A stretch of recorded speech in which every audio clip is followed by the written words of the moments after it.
Welcome to today's problem walkthrough. We're diving into problem number 354, Russian doll envelopes. This is an engaging algorithm problem that challenges you to maximize the number of envelopes that can be nested inside one another. Stick around as we analyze different approaches and uncover the optimal solution. In this problem, you're given a 2D array of integers called envelopes, where each element represents an envelope's dimensions. Specifically, envelopes I equals W underscore I, H underscore I, gives the width and height of the ith envelope. The task is to determine how many envelopes can be nested inside one another, like Russian dolls. For one envelope to fit inside another, both its width and height must be strictly greater than the width and height of the other envelope.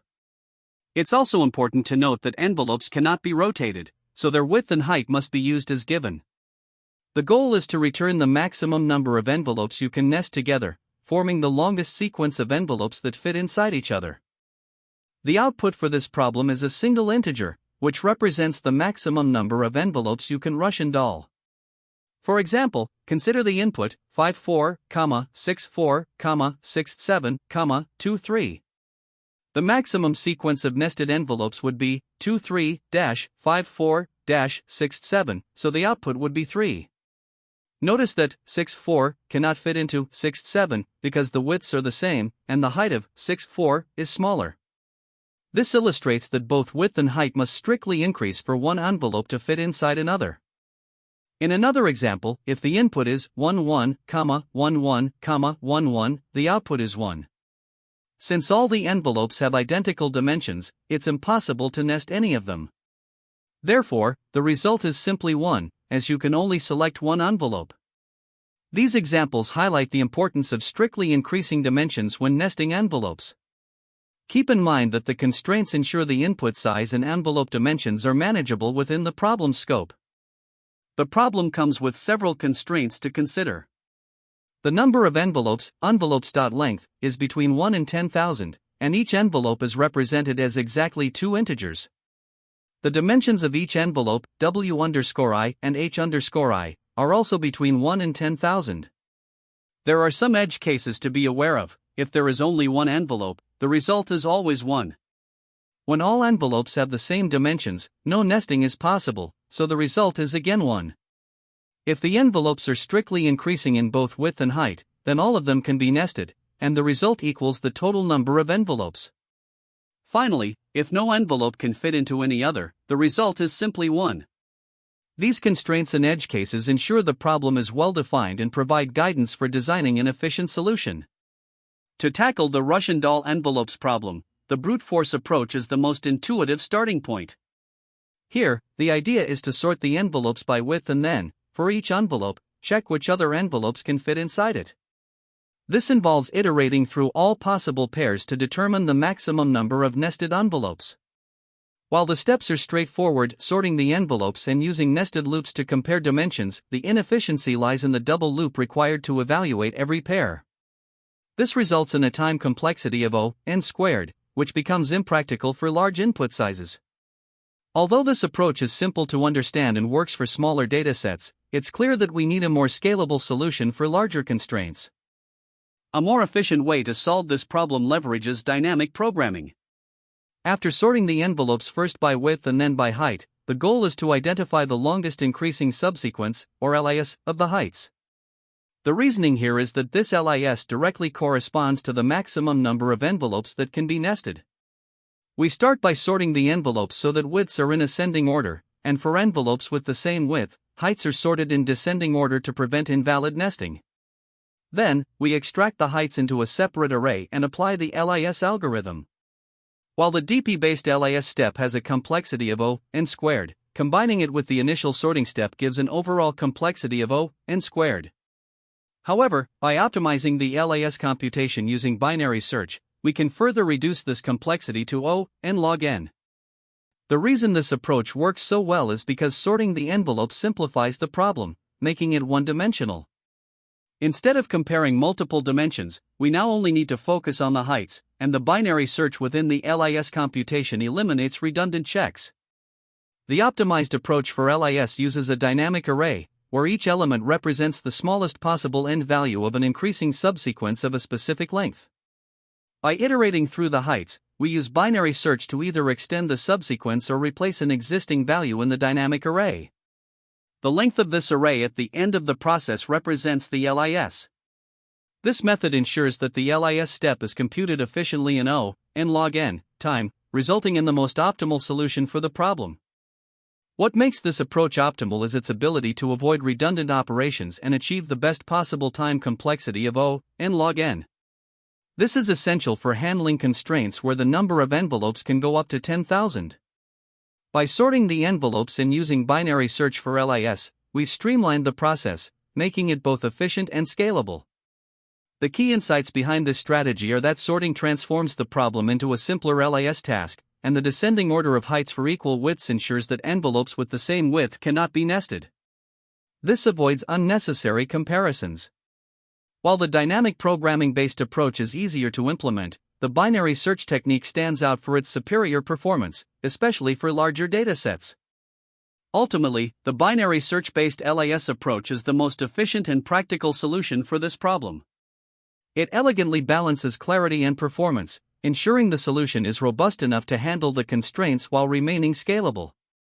Sorting the envelopes and applying binary search for LIS minimizes overhead and provides the best possible time complexity of O, n log n. This makes it the ideal choice for solving the Russian doll envelopes problem.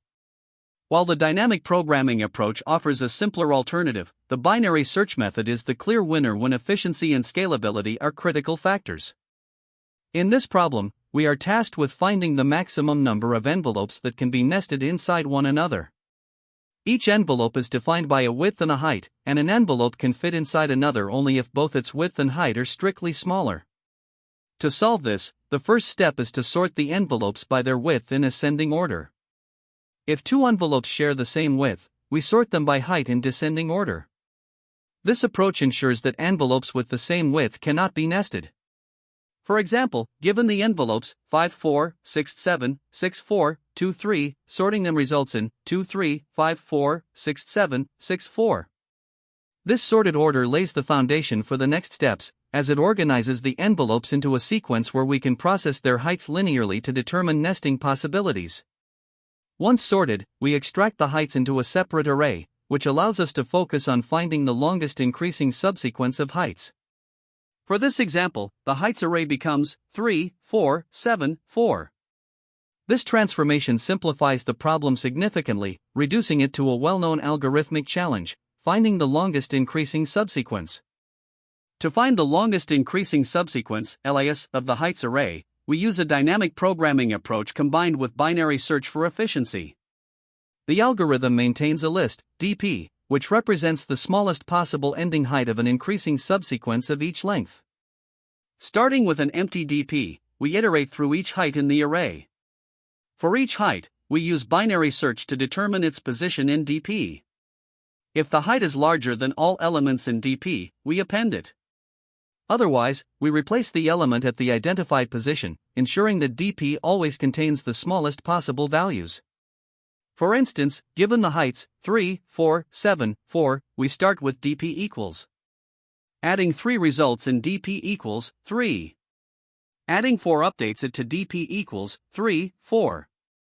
Adding 7 extends it further to dp equals 3, 4, 7. Finally, the second 4 replaces 7, yielding dp equals 3, 4, 4. The length of dp at the end, which is 3, gives the LIS. This efficient method ensures that we achieve the result in O, n log n, time. The overall complexity of the solution is determined by the two major steps, sorting and finding the LIS. Sorting the envelopes by width and descending height requires O, n log n, time. The LIS step also runs in O, n log n, due to the use of binary search within the heights array. Combining these, the total time complexity of the algorithm is O, n log n, which is optimal for this problem. Once we compute the LIS, the length of the dp array directly gives us the maximum number of envelopes that can be nested. Key insights from this approach include the importance of sorting by descending height for equal widths to prevent invalid nesting and the reduction of the problem to LIS, which leverages efficient algorithms. Additionally, the use of binary search in the LIS step ensures that we achieve the desired performance. The data structures used, such as an array for envelopes and a dynamic programming list for DP, are straightforward and efficient, making this solution both elegant and practical.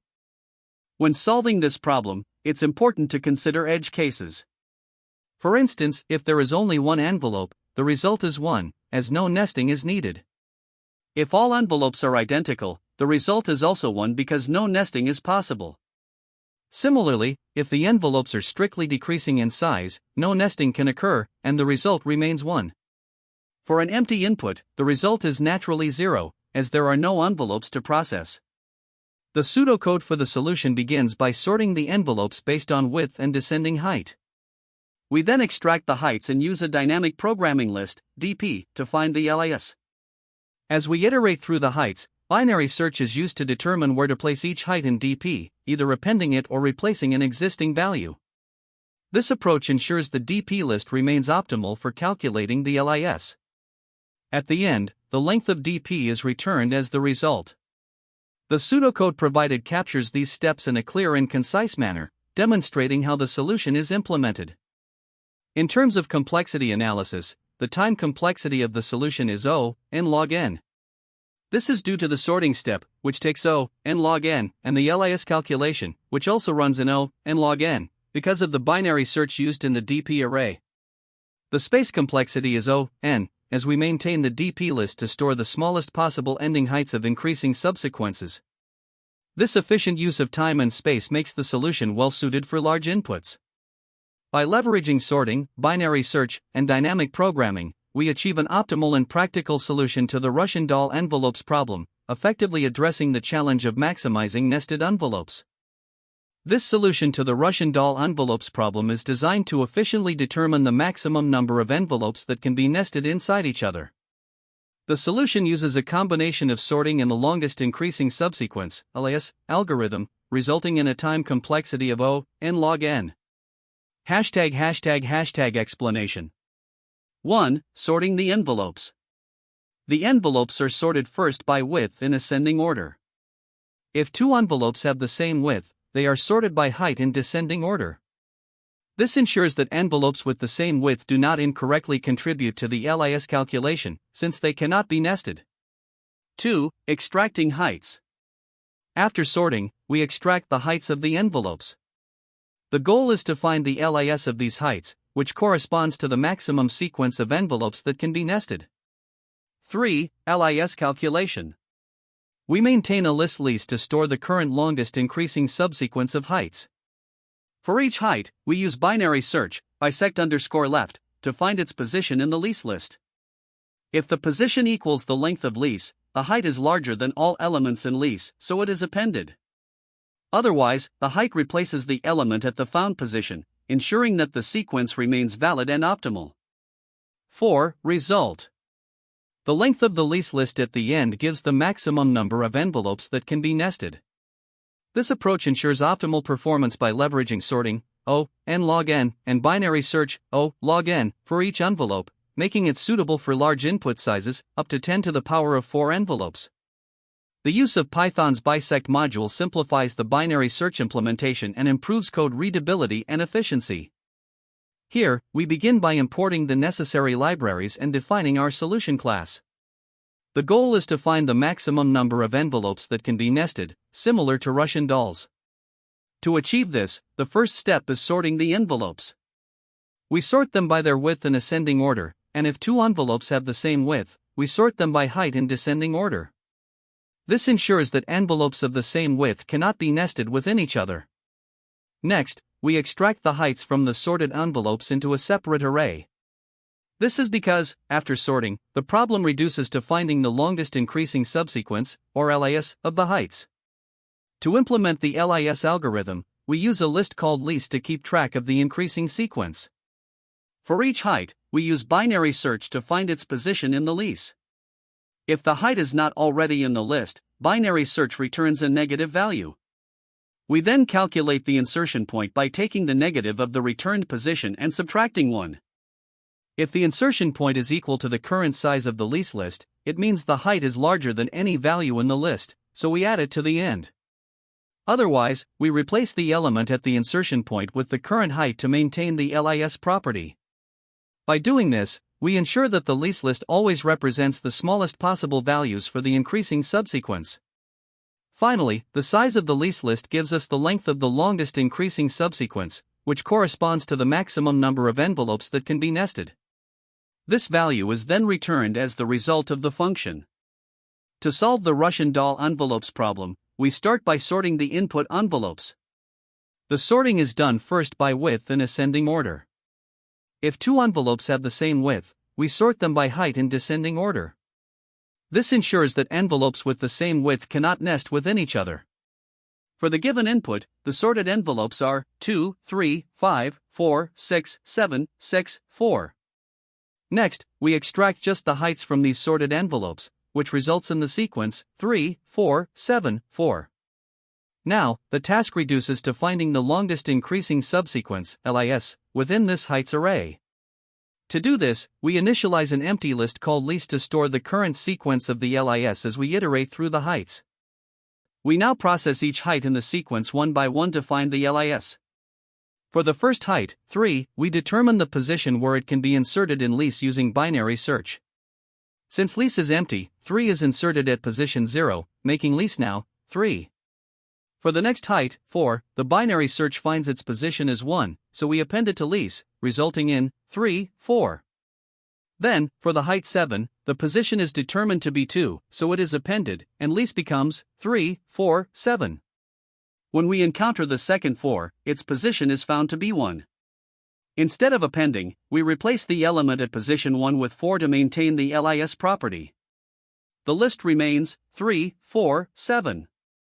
Finally, the length of the least list gives us the maximum number of envelopes that can be Russian dolled, which is 3. Let's consider a simpler example where all the envelopes can fit into one another. The input envelopes are 1, 1, 2, 2, 3, 3. After sorting them by width and height, the sorted order remains the same 1, 1, 2, 2, 3, 3. Extracting the heights gives us the sequence 1, 2, 3.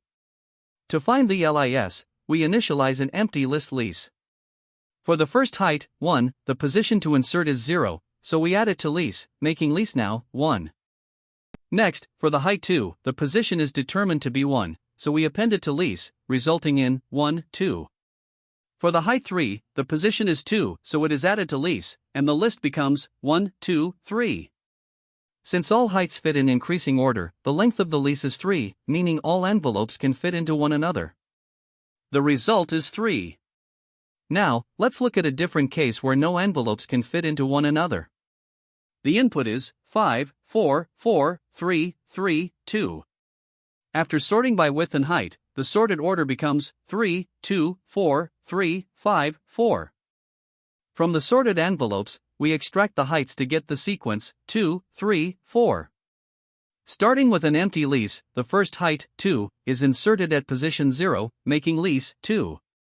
For the height 3, the position is 1, so it is appended, and lease becomes 2, 3.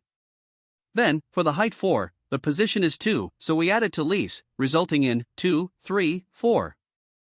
The length of the lease is 3, which means no envelopes can fit inside one another, as each height increase corresponds to a separate envelope. Therefore, the result is 3. This example demonstrates that even when no nesting occurs, the LIS approach helps determine the maximum number of envelopes that can be selected without violating the conditions. The time complexity of the solution can be understood by analyzing its three main components. First, we have the sorting step. Here, the envelopes are sorted by width in ascending order, and in cases where two envelopes share the same width, they are sorted by height in descending order. This sorting operation is performed in n*log n time, where n is the number of envelopes.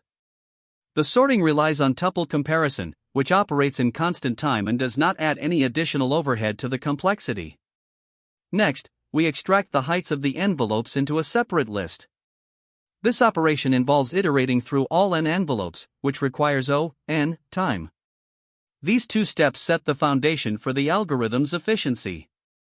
The third component, and arguably the most important, is finding the longest increasing subsequence, or LIS, of the heights. To achieve this, we use a least list along with the bisect_left function. For each height in the list, bisect_left determines the position in the least list where the current height should be placed to maintain an increasing order. This binary search operation takes O log k time, where k is the size of the least list at that moment. In the worst case, k can grow up to n, and since we perform this operation for every height, the total time complexity for the LIS step becomes O n asterisk log n. Now, when we combine the complexities of all three steps O n asterisk log n for sorting, O n for extracting heights, and O n asterisk log n for the LIS, the dominant term is O n asterisk log n, making it the overall time complexity of the solution. The space complexity of the solution can be analyzed by looking at the memory requirements of each step. First, the input list envelopes is passed directly into the function. Since the input is not modified in place, no additional memory is used for storage, meaning this step contributes O1 space. Next, during the sorting step, Python's timsort algorithm is used, which operates in place and does not require additional space unless stable sorting is explicitly enforced. This again contributes O1 space. After sorting, we create the heights list to store the heights of the envelopes, requiring O(n) space, as it holds one value for each envelope. Another key component of the space complexity comes from the least list. This list is used to store the increasing subsequence of heights, which dynamically grows in size as the algorithm processes the input. In the worst case, the size of the least list can grow to n, meaning it requires O(n) space. When we combine all these components, the dominant space consumption comes from the heights and least lists, resulting in an overall space complexity of O(n). To provide some context, if we were to compare this solution to a brute force approach, the naive method would involve trying all possible subsequences of envelopes and checking if they can nest within one another. This would lead to a time complexity of O(n) asterisk 2 to the power of n, and a space complexity of O(n) due to the recursion stack, making it highly inefficient for large inputs. The current optimized approach, in contrast, offers significant improvements by leveraging sorting and the LIS algorithm. Sorting the envelopes ensures that we can efficiently process them for the next steps, while the LIS step takes advantage of binary search to maintain an increasing subsequence efficiently. This reduces the time complexity to O(n) asterisk log n and the space complexity to O(n). To mathematically verify the time complexity, we note that the sorting step contributes O(n) asterisk log n, and the LIS step, which performs binary search O log n times for each of the n envelopes, also contributes O(n) asterisk log n. Summing these contributions, we confirm the overall time complexity is O(n) asterisk log n. On the space side, the heights and least lists dominate, ensuring that the space complexity remains O(n). This balance of time and space efficiency makes the solution highly scalable for large input sizes. When solving the Russian doll envelopes problem, there are several common mistakes to watch out for. First, not sorting the envelopes correctly can lead to incorrect results. It's important to sort by width in ascending order, and for envelopes with the same width, sort by height in descending order. This prevents envelopes with identical widths from being incorrectly nested within each other. Another frequent mistake is overlooking edge cases, like an empty input list or a single envelope. These scenarios need to be handled explicitly to avoid runtime errors. Additionally, relying on a brute force approach that checks every possible nesting combination can result in an impractical time complexity of O(n). For larger input sizes, this becomes computationally expensive and inefficient. Furthermore, the longest increasing subsequence or LIS subproblem often causes confusion. After sorting, the LIS should be applied to the heights, not the widths, since the sorting step already accounts for the width constraints. Finally, using an inefficient LIS implementation, such as the O(n)² approach, can lead to time limit exceeded errors on larger datasets. Instead, aim for the optimized O(n) log n solution for better performance. Now, let's delve into key insights and interview strategies. One critical realization is that once the envelopes are sorted by width and then by height in descending order for ties, the problem reduces to finding the longest increasing subsequence of the heights. This reduction is a common pattern in algorithmic problem solving, and mastering it can be very advantageous. You should also be ready to discuss trade-offs during interviews. For example, explain why the approach of sorting followed by binary search, which has a time complexity of O(n) log n, is superior to a brute force or O(n)² dynamic programming approach. Highlight the importance of sorting as it simplifies the problem significantly. Additionally, clarify any constraints with your interviewer, such as whether negative dimensions or extremely large values are possible, as these can impact your implementation. Throughout your explanation, emphasize how sorting in this specific way ensures that envelopes with the same widths are not incorrectly nested. Finally, consider exploring related problems. For instance, the longest increasing subsequence problem on LeetCode is the core subproblem here, and it's worth practicing. Problems like maximum length of pair chain and non-overlapping intervals also share similarities in their reliance on sorting and dynamic programming or greedy techniques, making them useful for further study. Next, let's explore alternative approaches to solving the problem. The brute force method involves checking all possible combinations of envelopes to find the maximum nesting. While straightforward, its O(n) complexity makes it infeasible for larger inputs, so it's typically not recommended. A more practical option is the sorting plus DP approach with O(n)² complexity. In this method, after sorting the envelopes, you use dynamic programming to find the LAS of heights. While easier to implement than the most optimized approach, it can be slow for very large datasets. The preferred method, especially in interviews, is sorting plus binary search with a time complexity of O(n) log n. After sorting, you use a greedy strategy combined with binary search to efficiently find the LAS. This approach strikes the best balance between simplicity and performance, making it ideal for competitive programming and real-world applications. To summarize, sorting the envelopes by width in ascending order and height in descending order for ties is a fundamental step that simplifies the problem. Recognizing when to reduce a problem to LAS is a valuable skill that extends to various algorithmic challenges. Lastly, always ensure your solution handles edge cases, such as scenarios with only one envelope, identical envelopes, or extremely large inputs, to make your implementation robust and reliable. Great job making it to the end. Today, we explored how to solve the Russian doll envelopes problem using sorting and dynamic programming. Remember, breaking problems into smaller, manageable components is key. Don't forget to practice similar patterns and stay consistent with your learning. Thanks again for joining, and see you in the next one. That's the end of this tutorial. I hope you found this explanation helpful for understanding the solution to this LeetCode problem. If you enjoyed this content, please consider subscribing to the channel for more coding tutorials and solutions. Feel free to leave a like if this video helped you, and don't hesitate to comment with any questions you might have. Thanks for watching, and happy coding!